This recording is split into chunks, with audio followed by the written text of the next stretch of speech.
pulled out a stunning upset victory against Strom Thurmond's son Paul in South Carolina's GOP primary last Tuesday. Now, along the way, he gained the support of the Tea Party movement and a key endorsement from former Alaska Governor Sarah Palin. When he was elected to the state legislature 2 years ago, he became the first black Republican elected to that body in more than a century.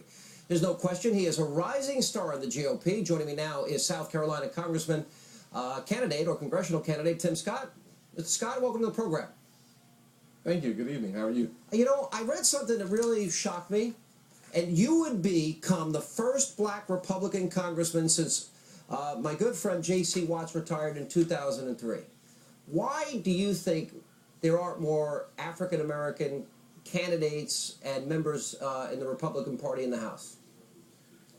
Yeah, it's exciting. This is an exciting year for Republicans. The truth is that all across America, we've had more African Americans running as Republicans this year than any year since Reconstruction. So my perspective is that this is a turning year because the Obama administration is driving more people to take a serious look at the Republican Party. That's good news for us. We'll have more candidates, and I look forward to having company in Congress. You know what? But it drives me nuts. I'm going to be honest. As a conservative, if we break down demographics, which we always do in every election cycle, we always find 90+% of the African-American vote goes to the Democratic Party. Why do you think that is? Well, I think there's a tradition. I think when you look to the future, what you'll find is that the Republican Party is building a bigger party based on stronger values. The future of the Republican Party and the future of America is based on a value system, and the issues that drive those values are on our side. So I believe that in the next generation, we'll see a number of African Americans, more Hispanics, and we'll see that the strongest party that we can be is a party that's based on values, and that's what we'll continue to do. All right, according to your bio, you grew up in poverty, you had a single mother, your mom worked 16 hours a day to keep you and your brother in school. How do you think that impacted your political point of view? I think it helps me realize that every day there are Americans all throughout this country that are struggling just to make ends meet. I think about my grandfather who's 89 years old, and the last thing he needs is more money out of his pocket. We have to make sure that the American people continue to keep more of their money. We have to limit the size of government, and that's one of the reasons why I've taken a serious stand against Obamacare. As a state legislator, I was the first legislator to write a bill to nullify Obamacare because in the end it taxes too much, it's bad for business, and it's unconstitutional. If you were going to grade Barack Obama, what grade would you give him? F. Why? Well, I think if you look at the expansion of government, you look at a $13 trillion deficit.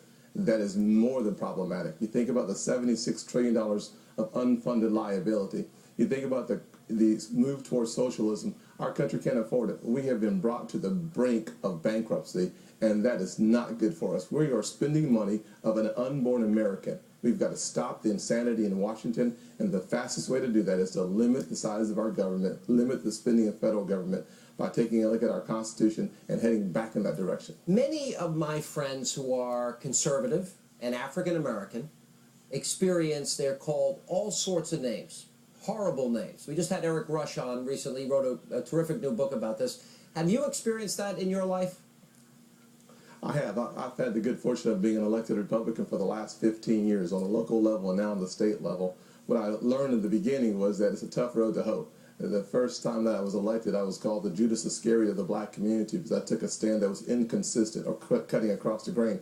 Now, in my community, I've probably received between 25 and 30% of the African American vote because I consistently stand on the principles and the issues. I think the black community, by and large, is a very conservative community. We have to consistently engage all Americans on the issues that we stand for as a party. And I think if we consistently do that, everywhere in this country, we will find that people and our message resonates with the people. You know, there's always somebody behind people that achieve a lot in their lives, and obviously you've achieved a lot, and you've broken a lot of barriers in your life. You talk about your mother. You have an interesting story. You had a mentor, a Chick-fil-A operator. Yeah. What can you tell us about him? Well, I'll tell you, when I was in the 9th grade, I was flunking out of high school, and that's why I'm so encouraged by the fact that America is the place where opportunity and American exceptionalism is alive and well. As a freshman in high school, I was flunking out. I failed world geography, civics, Spanish, and English. Now, when you fail Spanish and English, they do not consider you bilingual. They may call you bi-ignorant because you can't speak any language. And that's where I found myself. But I had a mentor, John Moniz, came along at the right time, a Chick-fil-A operator, a Christian, and a solid conservative. And he started teaching me that you could actually think your way out of poverty. You didn't have to entertain your way out of poverty. You didn't have to play professional football. That as a small business owner, you could think your way out of poverty. And it was an amazing lesson for a 15-year-old. But over time, 25 years later, as a small business owner, what I realized is that John was 100% right. He told me a great story, which was you can add to your income if you're an employee. But if you're creating jobs, and the only place you can create jobs is in the private sector. So if you're creating jobs, you can multiply your income. And that was just an important lesson. And 25 years later, once again, as a small business owner, I realized that we must consistently put the money in the private sector and get it out of the hands of the government. Tim Scott, and now I know after meeting you why you are considered by many a rising star in the Republican Party. Thanks for being on Hannity tonight. Thank you for having me. All right, we have plenty.